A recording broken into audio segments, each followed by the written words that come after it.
સર્વેભ્યો નમો નમઃ સ્વાગતમ અત્રે સર્વેશામ. જીવન ભારતી મંડળ અને એનું અમૃત વર્ષ.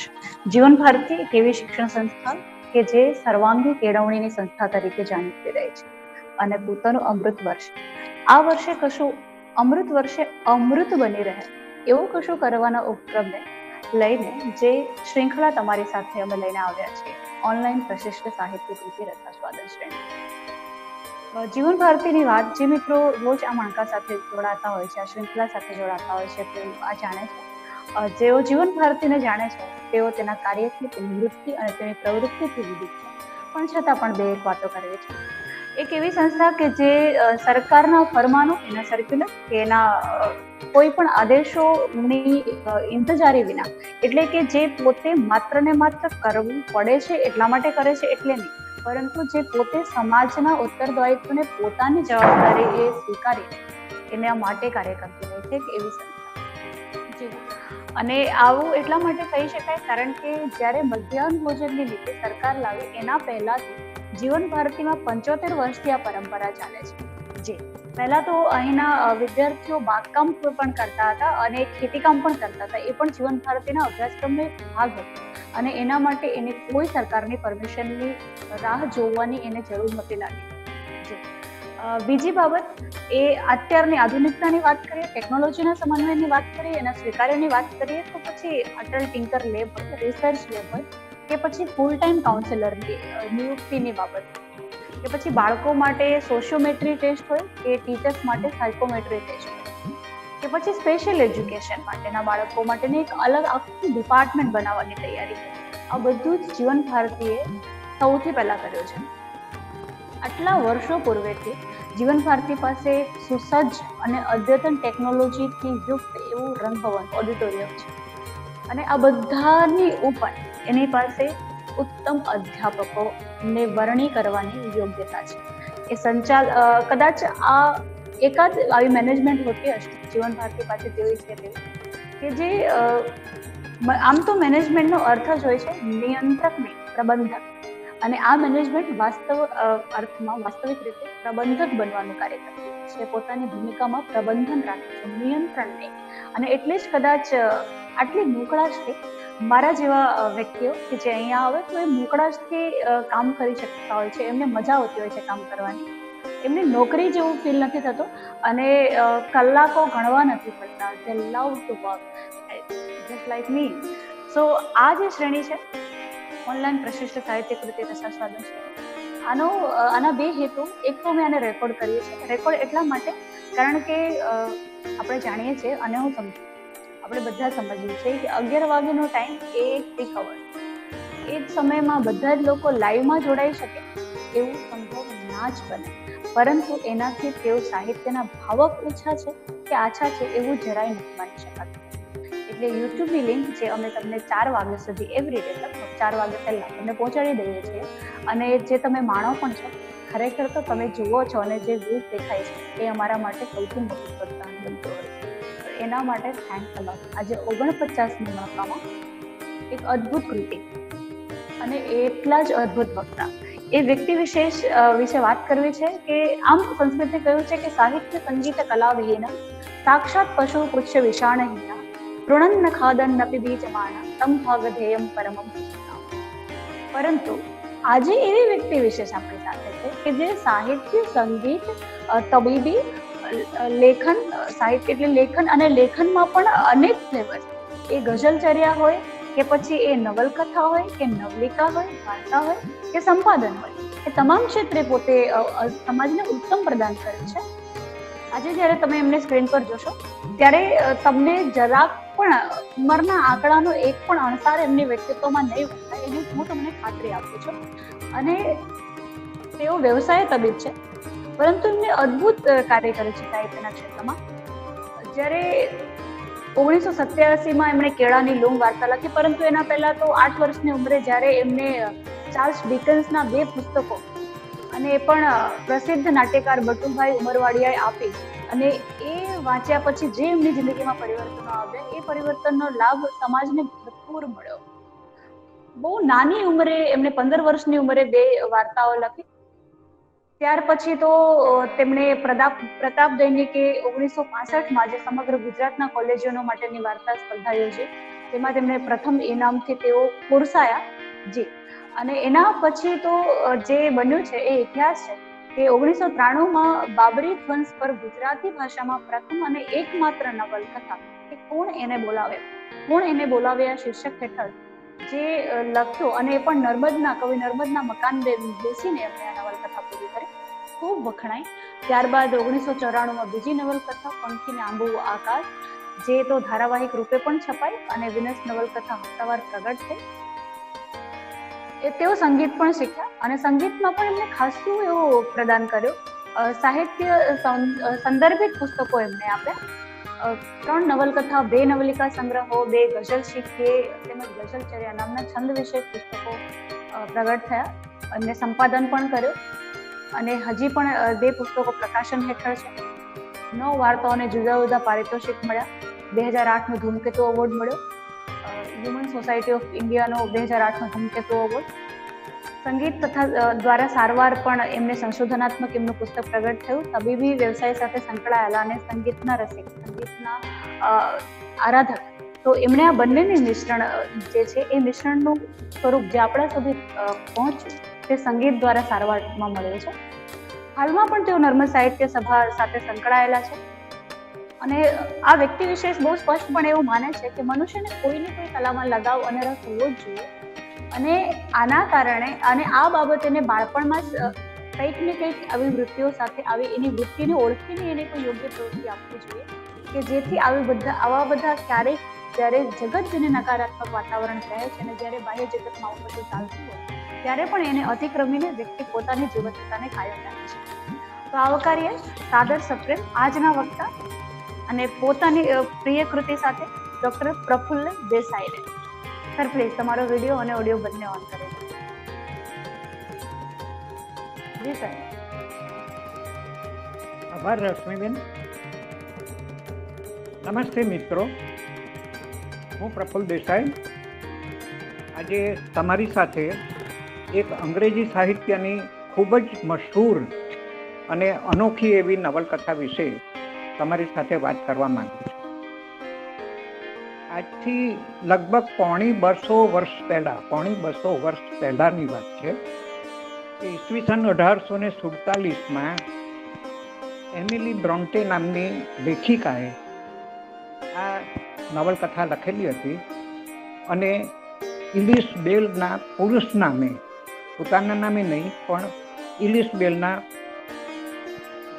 નામે પ્રગટ કરી હતી.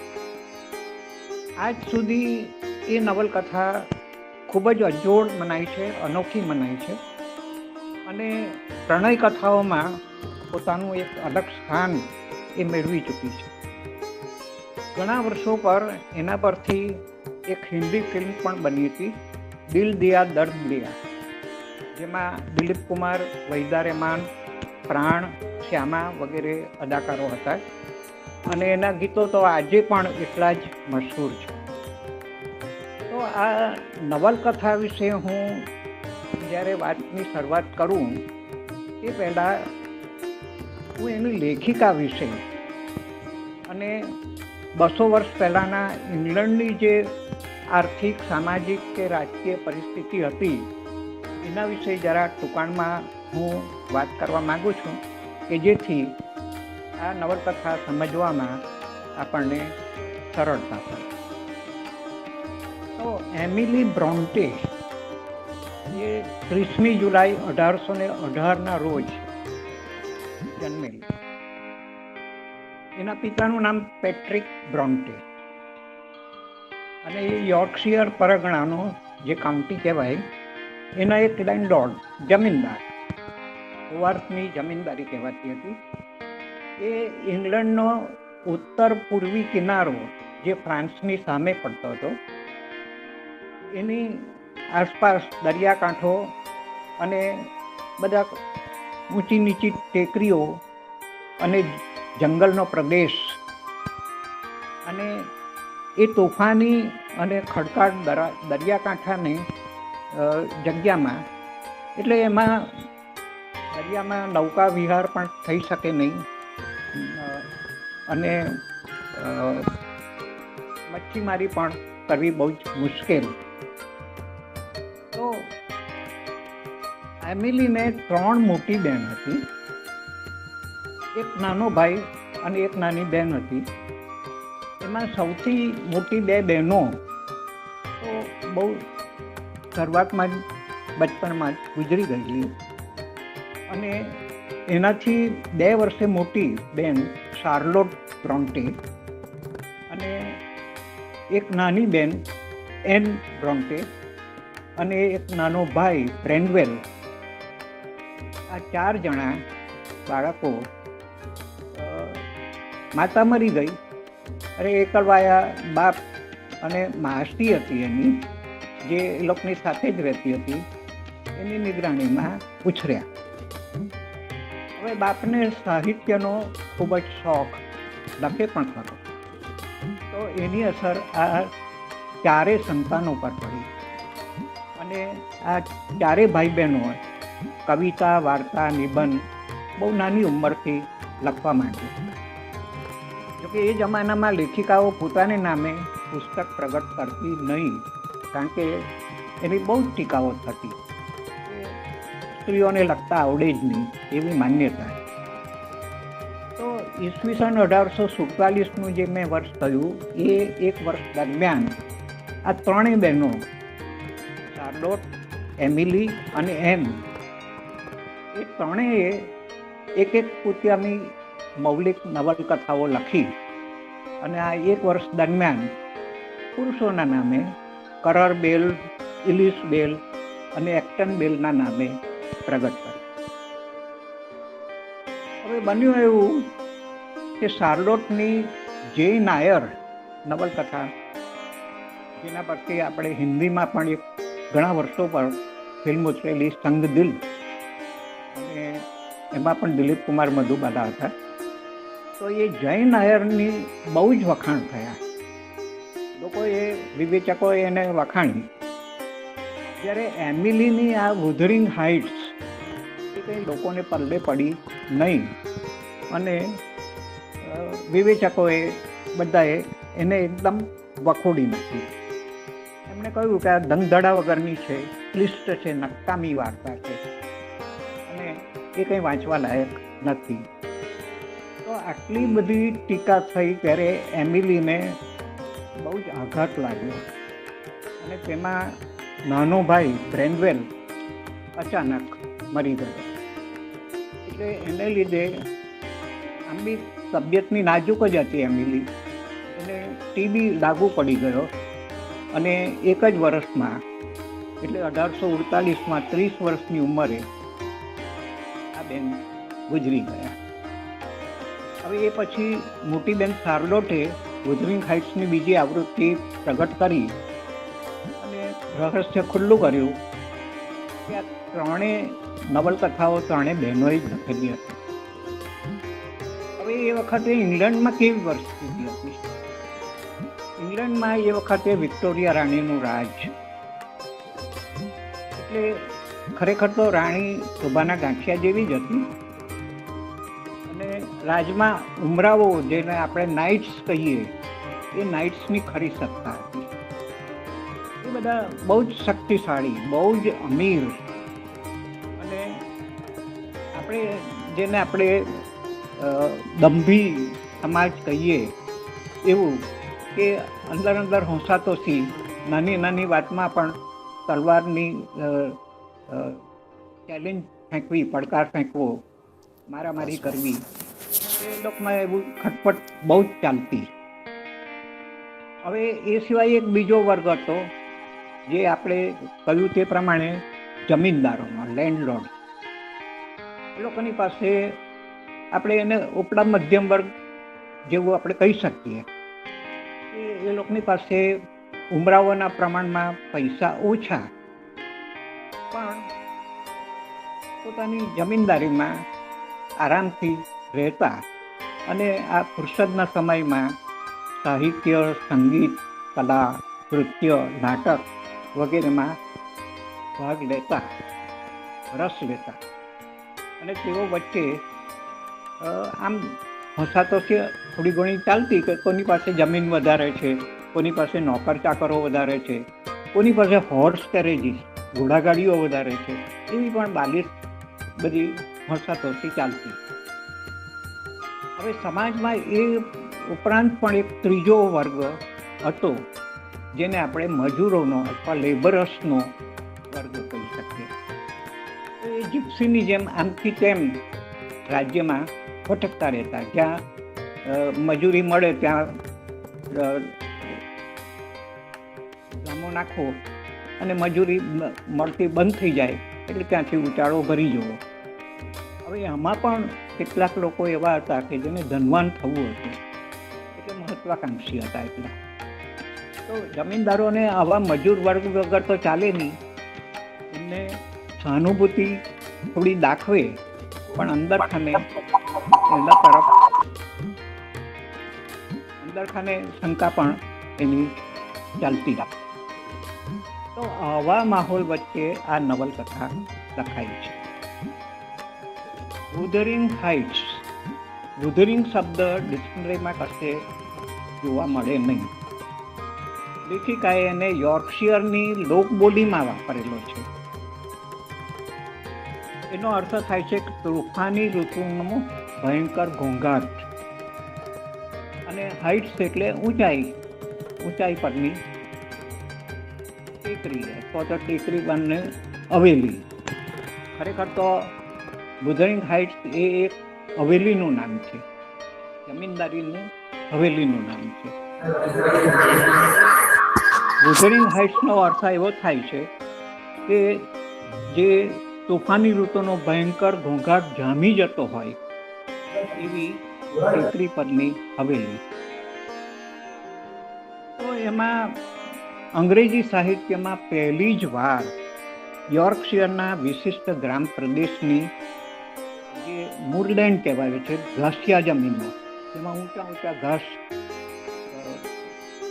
એમાં ઉગી નીકળે અને બીજી કંઈ ખેતી થઈ શકે નહીં, તો એનો વિકરાળ પરિવેશ એમાં પહેલી જ વાર આ નવલકથામાં પ્રગટ થાય છે. એટલે આ શીર્ષક પરથી જ લેખિકાના મનમાં શું છે એનો આપણને ખ્યાલ આવવા માંડે છે. લેખિકાએ પોતે જે પહાડી અને જંગલ પ્રદેશમાં નાનપણથી રખડ્યા કર્યું છે એ મૂળ પ્રદેશને તદ્દન પ્રમાણિકતાથી અને સચોટપણે વર્ણવ્યો છે. અને એમાં વસતા બરછટ અને તોછડા અર્ધ જંગલી સ્ત્રી પુરુષો વચ્ચેનો જે ઉગ્ર પ્રેમ અને અનૈતિક પ્રેમ એવું પણ આપણે કહી શકીએ, એની બહુ જ નિખાલસતાથી વર્ણન કરેલું છે. અને એની નાયિકા કેથેરીન છે. જો કે નાયિકા એને કહેવી કે કેમ એ બી સવાલ છે, એ પ્રતિનાયિકા જેવું છે. અને એ ઉપરાંત એક જીપ્સી યુવાન છે જેનું નામ હિથક્લિફ છે. હિથક્લિફ આ કથાનો એને પણ આપણે નાયક ન કહી શકીએ, પણ એન્ટી હીરો, પ્રતિનાયક આપણે એને કહી શકીએ એવું પાત્ર છે. અને આવા વિશ્વ સાહિત્યમાં પહેલી જ વાર એક હીરોની જગ્યાએ એન્ટી હીરોનું મહાત્મ્ય થતું હોય એવું આપણે આ નવલકથામાં. હિથક્લિફનો અર્થ થાય છે કાંટાવાળી, વાંકી ચૂકી, વગડાઉ ટેકરી. આ બધું એટલે જે પાત્રોના નામ આપવામાં આવ્યા છે તેમાં પણ આ વસ્તુ જણાય છે. અહીંયા આખી નવલકથામાં ડુપ્લિકેશન વધારે છે, ડબલ ઘણું છે. એટલે અહીંયા બે વ્યક્તિઓની વાત છે, આ હિથક્લિફ અને એક બીજો એડગર લિન્ટન છે, એનો પ્રતિસ્પર્ધી કહી શકાય એવો. બે કુટુંબોની વાત છે, અનસો કુટુંબ અને લિન્ટન કુટુંબ. એ બે કુટુંબો વચ્ચેની વાત છે. બે હવેલીઓની વાત છે, એક આવે વુધરિંગ હાઇટ્સ અને બીજી થ્રસ ક્રોસ ગ્રેન્જ. આ એની પણ વાત છે. બે પેઢીઓની વાત છે. Catherine mother and Catherine daughter, Catherine two, એ બે પેઢીની વાત છે. પ્રેમના બે સ્વરૂપોની વાત છે. એક સૌમ્ય સ્વરૂપ છે પ્રેમનું, જ્યારે એક ક્રૂર અને જંગલી પ્રેમની વાત છે. અહીંયા પ્રકૃતિ અને સંસ્કૃતિ વચ્ચેનો પણ સંઘર્ષ બતાવવામાં આવ્યો. તો મૂળના પહાડી જંગલ વિસ્તારમાં આ બે હવેલીઓ આવેલી છે, વુધરિંગ હાઇટ્સ અને થ્રસ્ટ ક્રોસ ગ્રેન્જ. અને આ વાર્તાની શરૂઆત થાય છે ત્યારે એ બંને હવેલીનો માલિક હીથક્લિફ એક જ છે. હીથક્લિફ બંને હવેલીઓનો માલિક છે. થ્રસ્ટ ક્રોસ ગ્રેન્જની હવેલીમાં એક ભાડૂત રહે છે, લોકવુડ. એ લોકવુડ એક સાંજે ફરવા નીકળેલો હોય છે. ત્યાં અચાનક બહુ જ મોટું તોફાન, બરફનું તોફાન આવી પડે છે અને એ તોફાનમાં ઘેરાઈ જાય છે અને આ વુધરિંગ હાઇટ્સમાં એ જઈ પડે છે. એ રહેવા માટે આશ્રય માંગે છે. એને આશ્રય મળે છે અને નોકરો દ્વારા એને એક રૂમમાં રાતવાસો કરવા માટે એક રૂમમાં એની ગોઠવણ કરે છે. હવે એ રૂમના કબાટમાંથી અચાનક એને એક ડાયરી મળે છે. એ ડાયરી વુધરિંગ હાઇટ્સના જે મૂળ માલિક છે અંશોની દીકરી જે પણ મરી ગયેલી કેથરીન, તેની એ ડાયરી છે. જિજ્ઞાસાવશ એ ડાયરી વાંચવા માંગે છે. હવે આપણે જોઈએ છીએ કે આવી લેખિકા દ્વારા આ ડાયરી દ્વારા આપણને વાર્તામાં પ્રવેશ કરાવે છે. આ ડાયરીમાંથી લોકવુડને બહુ વધારે તો જાણવા મળતું નથી, પણ એને જિજ્ઞાસા વધી જાય છે અને આ કેથરીન અને એના વિશે જાણવા માટેની ઉત્સુકતા વધી જાય છે. એ બીજે દિવસે થ્રસ્ટ ક્રોસ ગ્રેન્જમાં પોતાને એમાં આવી જાય છે. હવે ત્યાં એક જૂની હાઉસકીપર છે કે આ બધી મિલકતની વ્યવસ્થા કરતી હોય, સંભાળ રાખતી હોય, નેલી ડીન. એ નેલી ડીન વુધરિંગ હાઇટ્સમાં પણ કામ કરતી હોય છે પહેલાં. એટલે એને નેલી ડીનને આ લોકવુડ કેથરીન વિશે પૂછે છે અને નેલી ડીન એને આ હવેલીના બંને હવેલીના માલિકો, જે પુરાણા અસલના માલિકો અને એમના દીકરા દીકરીઓ વિશે સંભાળપૂર્વક વાત કરે છે અને વાર્તા એ રીતે આગળ ચાલે છે ફ્લેશબેક. તો વિશ્વ સાહિત્યમાં પહેલી જ વાર આ ફ્લેશબેકનો પણ પ્રયોગ થયો છે આ નવલકથામાં. હવે વુધરિંગ હાઇટ્સનો મૂળ માલિક છે અંશો. અંશોની બે પત્ની હતી અને બંને પત્ની મરી ગઈ. પહેલી પત્નીથી અને 14 વર્ષનો દીકરો છે હિન્ડલે, અને 6 વર્ષની બીજી પત્નીથી અને 6 વર્ષની કેથરીન, એ બે બાળકો એને છે. હવે અંશો એકવાર લિવરપુલ ગયો હોય છે તો રસ્તામાં એને એક 8-9 વર્ષનો અનાથ છોકરો, જીપ્સી છોકરો મળી જાય છે અને એના પ્રત્યે એને કંઈક થોડો લગાવ થાય છે. એટલે એ એને પોતાની સાથે લઈ આવે છે અને એને હીથક્લિફ એવું નામ આપે છે અને એને પોતાને ત્યાં પાડે પૂછે છે. એને એના પ્રત્યે લગાવ છે જ, પણ પેલો જે દીકરો હિન્ડલે એને આ ગમતું નથી. અને કેથરીન તો નાની છે, 6-7 વર્ષની, 6 વર્ષની. એને આ છોકરા સાથે ફાવી જાય છે, હળી મળી જાય છે. એ લોકો આખો દિવસ જંગલમાં રખડ્યા કરતા હોય અને એ જંગલી છોડના જેવી છે કેથરીન. એને આ છોકરા સાથે ઘણો લગાવ થઈ જાય છે. હવે એ આખો દિવસ જંગલોમાં રખડે, પગપાળા કે ઘોડા પર લોકો રખડ્યા કરતા હોય. અંશો હીથક્લિફ તરફ તો લગાવ રાખે જ છે, પણ પોતાના દીકરા તરફ કેમ એને નારાજગી છે એ કંઈ ખબર પડતી નથી. નેલી કહેતી નથી કે કંઈક એવું બન્યું છે કે જે સીતાને પોતાના પુત્ર તરફ બરાબર અભાવ થવા માંડ્યો છે. તો નેલી પોતે કોણ છે એ જણાવતી નથી, પણ એ હિંડલે કરતાં 2 વર્ષે નાની છે અને આ કુટુંબની સાથે જ રહી છે. એને હિંડલે માટે ઘણી લાગણી છે. હવે થાય છે એવું કે અચાનક અંશો પેલા હિંડલેને પોતાના દીકરાને કંઈક એવું બને છે કે એને કાઢી મૂકે છે ઘરની બહાર. નેલીને એનું બહુ દુઃખ થાય છે અને એ આમ સમજે છે કે આ હિથક્લિફને લીધે જ એના પિતાએ હિંડલેને કાઢી મૂક્યો છે. એટલે એ હિથક્લિફને ધિક્કારવા લાગે છે. કેથરીન અને હિથક્લિફ હવે નાનપણથી એક જ રૂમમાં, એક જ બેડમાં સૂતા બતાવ્યા હતા લેખિકાએ.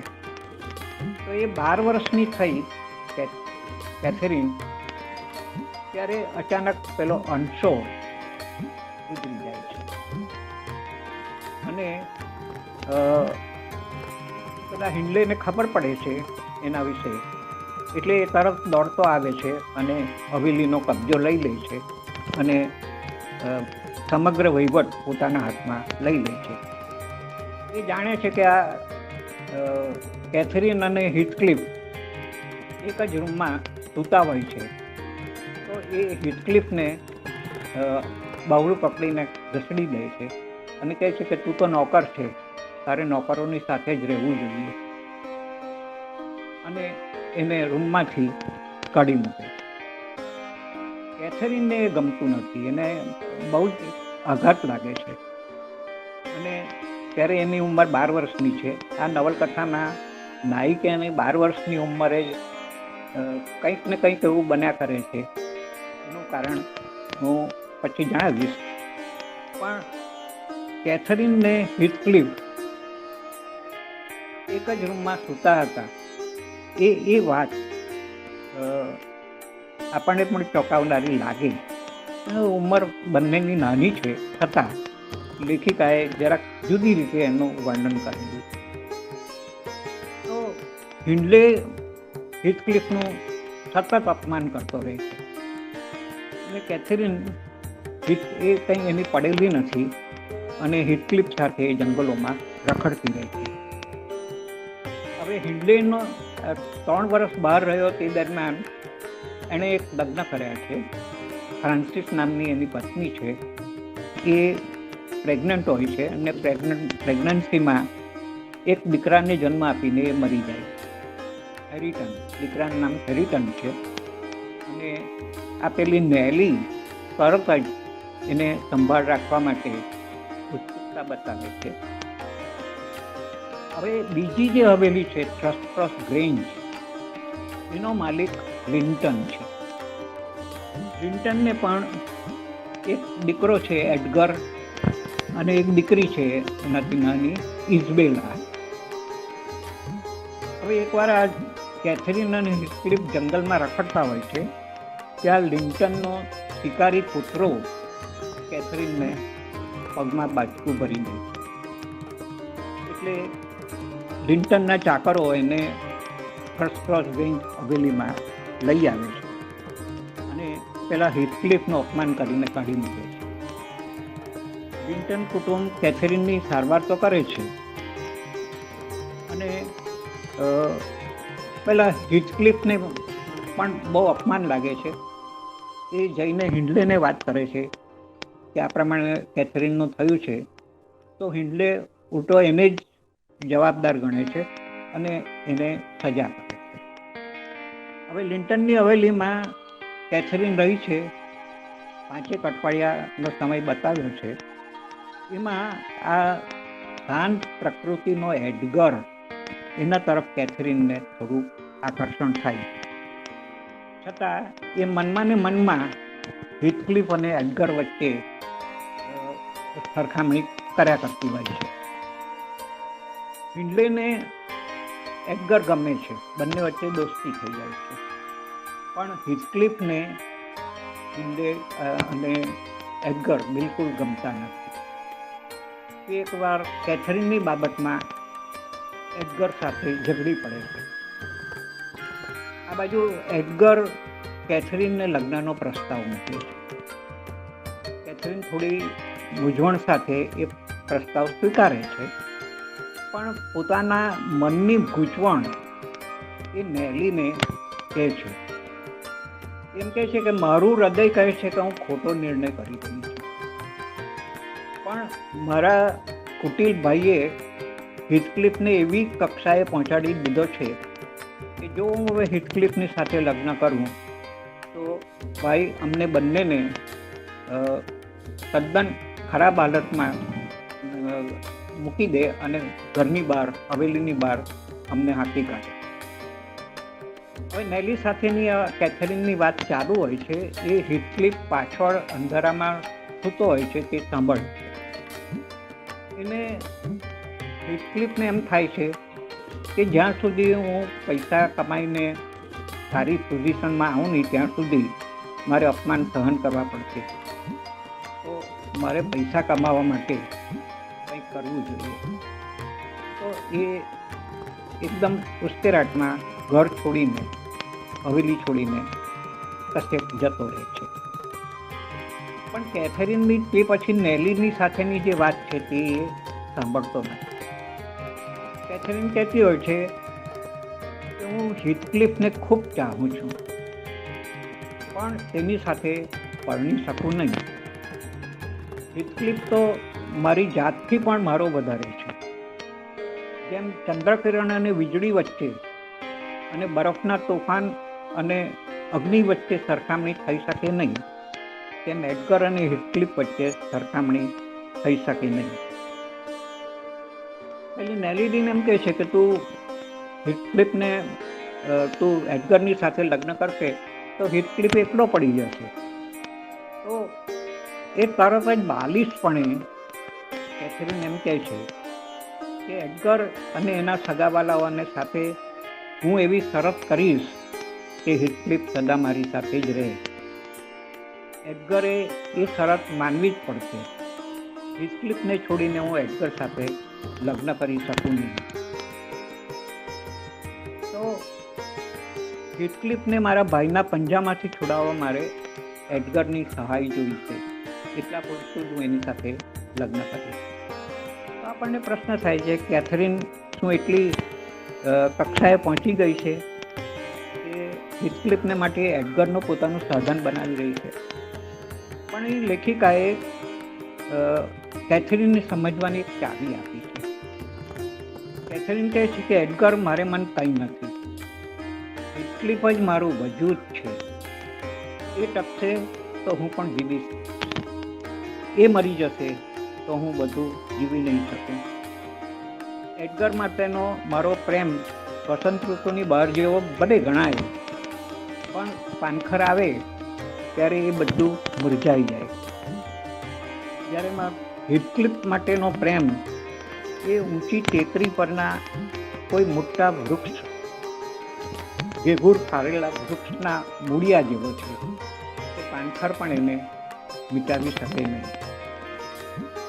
તો આવા જટિલ પ્રેમની જે નગ્ન સત્ય જેવી વાત આજથી 200 વર્ષ પહેલાં એક લેખિકા લખી શકે, એમાં આપણને નવાઈ લાગે. એમાં આપણને કદાચ પ્રેમની દિવ્યતા અનુભવવા ન મળે, પણ એ ખોટી છે એમ પણ કહેવું બહુ અઘરું થઈ પડે છે.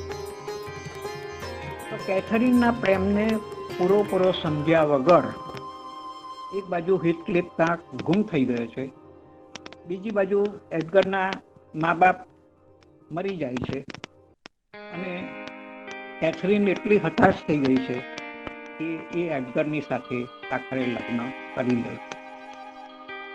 3 વર્ષ વીતી જાય છે. 3 વર્ષ દરમિયાન હિથક્લિફ કોઈક રીતે ખૂબ જ પૈસાદાર બની ગયો છે.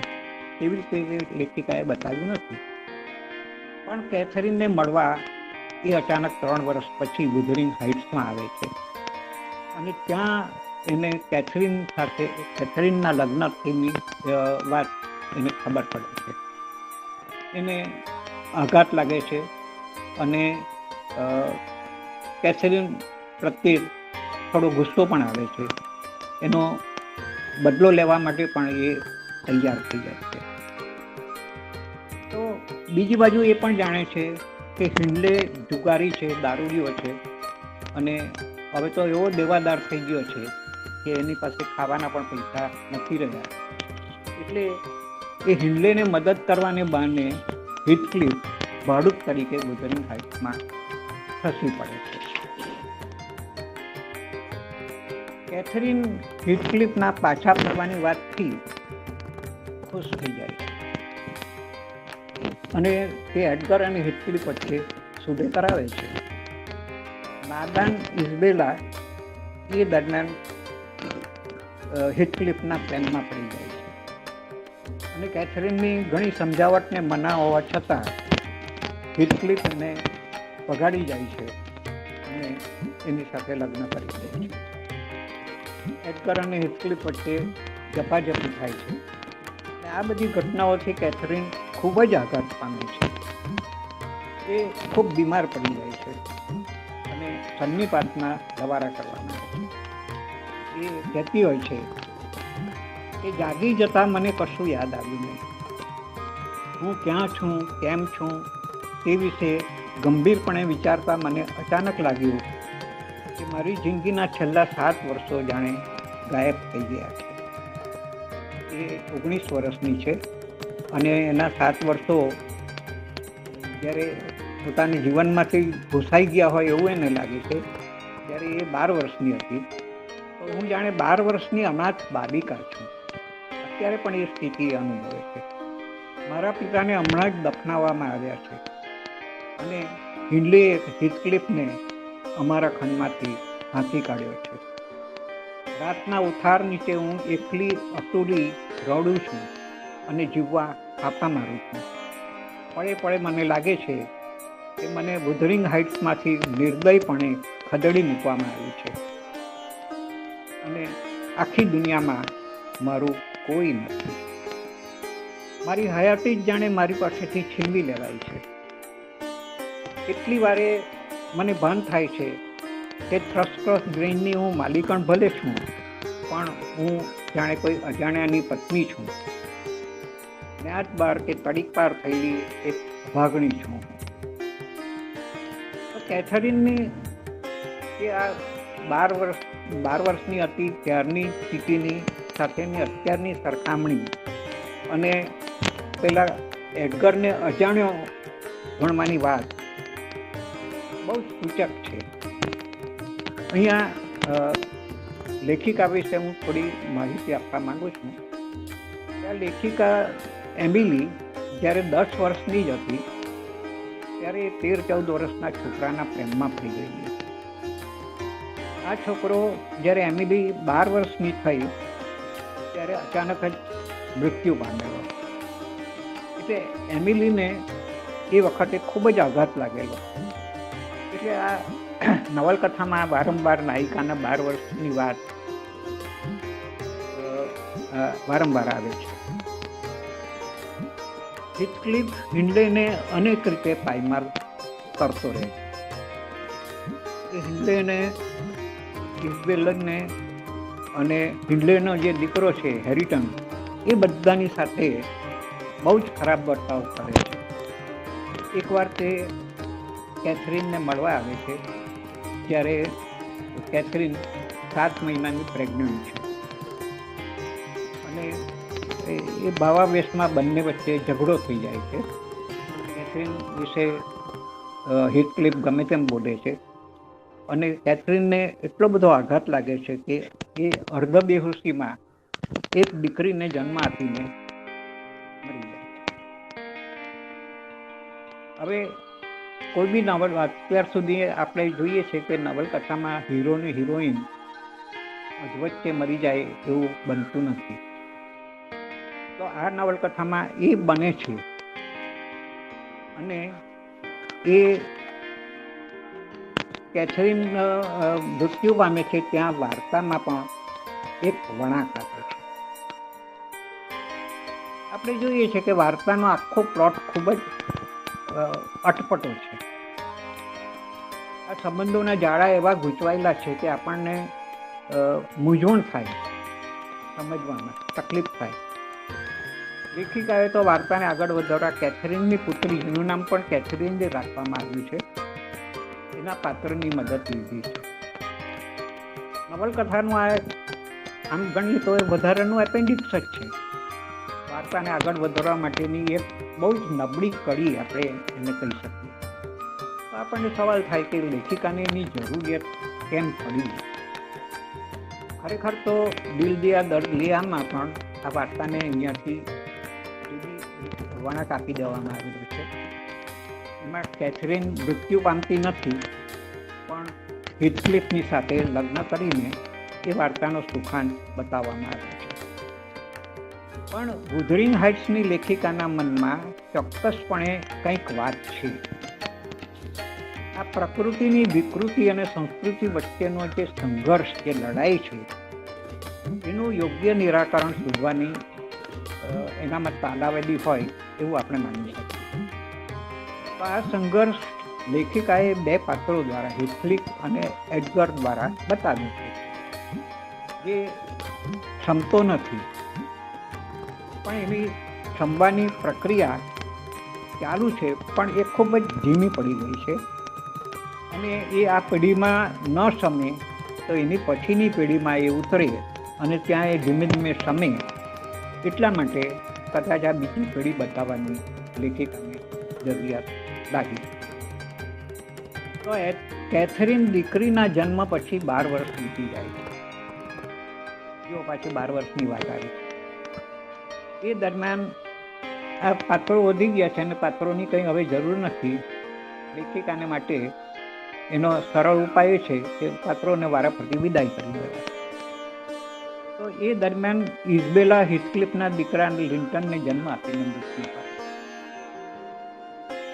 હિન્લે પણ મૃત્યુ પામ્યો છે અને એડગર એકલે હાથે પોતાની દીકરી કેથરીન અને ભણેજ લિન્ટનને ઉછરે છે. એમને ભણાવીને સભ્ય બનાવે છે. તો બીજી બાજુ હિથક્લિફે વુધરિંગ હાઇટ્સનો કબજો લઈ લીધો છે, કારણ કે હેરિટન નાનો છોકરો છે, એને એણે નોકર જેવો બનાવી દીધો છે અને હવેલીનો કબજો હિથક્લિફે લઈ લીધો છે. આ કેથરીન સેકન્ડમાં પણ માના સ્વભાવના થોડા લક્ષણો છે જ.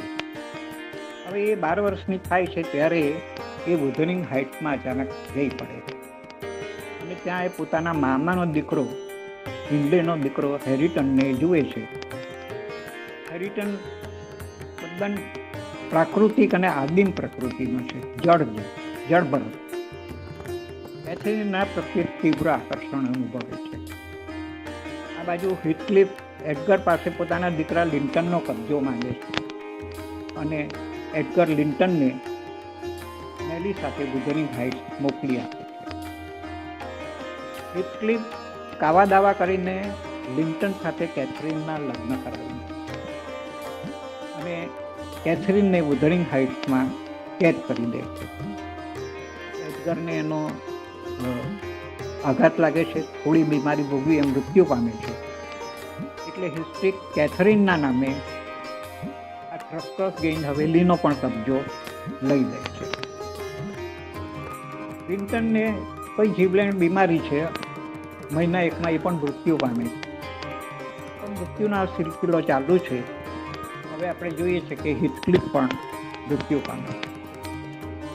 છેવટે વિધવા કેથરીન અભણ અને જડ પ્રકૃતિના હેરિટનને સભ્ય બનાવીને એની સાથે લગ્ન કરે છે અને બંને હવેલી વચ્ચેનો જે આ સંઘર્ષ એ સુખરૂપ પતી જાય છે.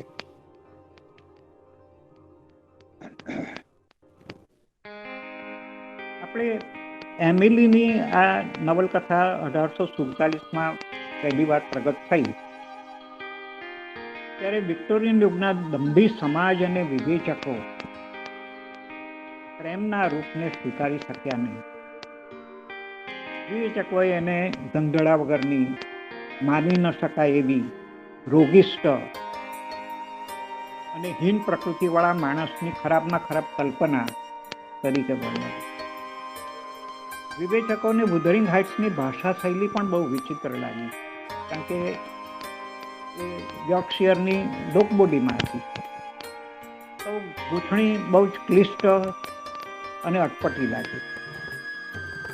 પણ મેં જ્યારે આ નવલકથા વાંચી, વર્ષો પહેલાં પણ વાંચેલી ને હમણાં પાછી વાંચી, તો આ નવલકથાની ભાષા અને શૈલી મને તો ગમ્યા, કારણ કે બહુ લલિત, લયબદ્ધ અને પ્રવાહી, જેને આપણે કહી શકાય. લાંબા અટપટા વાક્યો નહીં, કાર્યક્રમ શબ્દો નહીં, ગોઠવણી પણ બહુ જ સરળ. જોકે ફ્લેશબેકની રચનાથી ત્યારના વાચકો કહેવાયા નહીં હોય એમ સમજી શકાય, એટલે એમને ગૂંચવાડા થાય તો એમાં નવાઈ નથી. એમાં યોર્કશિયરની લોકબોલીના શબ્દો વારંવાર આવે અને એનાથી તો યોર્કશિયરનું વાતાવરણ વાસ્તવિક બને છે. તો અહીંયા વાર્તા કહેનાર લેખિકા જાતે નથી, પણ પેલી નેલી ડીન છે. પણ તે પાત્ર લેખિકાનું પોતાનું જ હોય એવું આપણે માની શકીએ. લેખિકા એમિલીએ સૌ ઉદ્દંડપણે, લાજ શરમ કે સંકોચ વગર તેના માણસોમાં આ ઊંડે ઊંડે રહેતી અર્ધ જંગલીપણાની લવ એન્ડ હેટ, પ્રેમ અને વેરઝેર જેવા આદિમ ભાવો બહુ રજૂ કર્યા છે સ્પષ્ટપણે. શિષ્ટ સંયમી ભાષાની પણ એણે તમા રાખી નથી, છતાં એની ગામઠી ને અનગઢ ભાષા પણ આપણને ખેંચી લે એટલી મોહિની ધરાવે છે. તો પાત્ર લેખનમાં પણ લેખિકાએ બહુ કમાલ કરી છે. મુખ્ય પાત્રો કેથરીન, હીથક્લિફ, એડગર વગેરે સાથે ઇઝબેલા હિન્ડલે જેવા નાના નાના પાત્રો પણ સ્પષ્ટ છાપ છોડી જાય છે.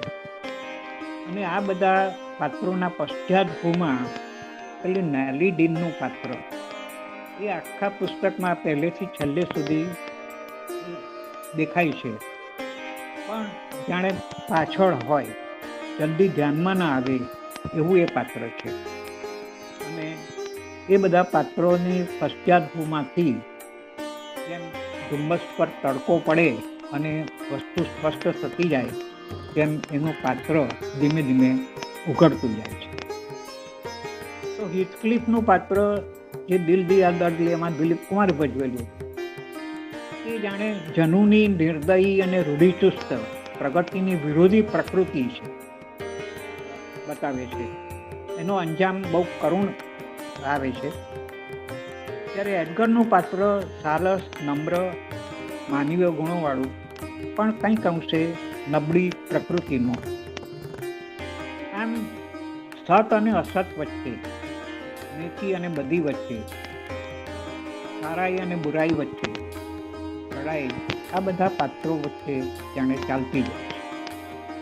છેવટે બીજી પેઢીની કેથરીન જળભરત એવા હેરિટનને ભણાવી ગણાવીને સભ્ય માણસ બનાવે છે. ત્યારે જ અસત સામે સત્યની, બદી સામે નેકીની અને બુરાઈ સામે સારાઈની જીત થાય છે અને કથા પૂરી થાય છે. Thank you very much. Thank you so much sir. એટલી સરસ રીતે, મતલબ તમે એટલા, તમારું ઇન્વોલ્વમેન્ટ એટલું, અને એના પછી જે રીતે તમે તમામ પરિમાણોને બહુ ઊંડાણપૂર્વક તમે લીધું. તમે તમારી મૌલિક અભિવ્યક્તિ પણ મૂકી કે ક્યાં તમને લાગે છે કે લેખિકા પણ ની આ એની નબળાઈ છે, પણ છતાં એ નબળાઈ એ પણ ક્યાંક એમાં ઉપયુક્ત છે, એ પણ ખેંચે છે. એક પોઈન્ટ પર તમે કીધું કે અહીંયા એને કોઈ તમા રાખી નથી, કોઈ એને સંસ્કાર કે સંસ્કૃતિનો વિચાર કર્યા વિના એકદમ અનાવૃત રીતે લખ્યું છે, પણ કદાચ એ જ એની મોહની પણ છે. અને જેનાથી જી કદાચ એને રાખી હોત તો પછી સુષ્ઠું થઈ જાત, એની તીવ્રતા કરમાઈ જાત. ના, પ્રામાણિકપણે એણે પોતાની વાત રજૂ કરી દીધી છે. અને જે અનુભવેલું છે, લેખિકાએ પોતે નાનપણથી જે અનુભવેલું છે એ પ્રદેશની જે સ્પષ્ટ છબી મૂકી છે ને એ ખરેખર આમ આપણને મોહી લે એવી છે. અને આપણે ખરેખર જાણે ત્યાં વસતા હોઈએ, આપણે રહેતા હોઈએ એવું આપણને ફીલ થાય છે, એવું આપણને લાગે. એટલે એક સાવ અલગ જ પ્રકારની કૃતિ આવી. હા, અને તે 250 વર્ષ પહેલાની વાત છે. એટલે નવાઈ એ લાગે છે કે એ જમાનામાં બી, અને એન્ટી હીરો તો હમણાં આવ્યા.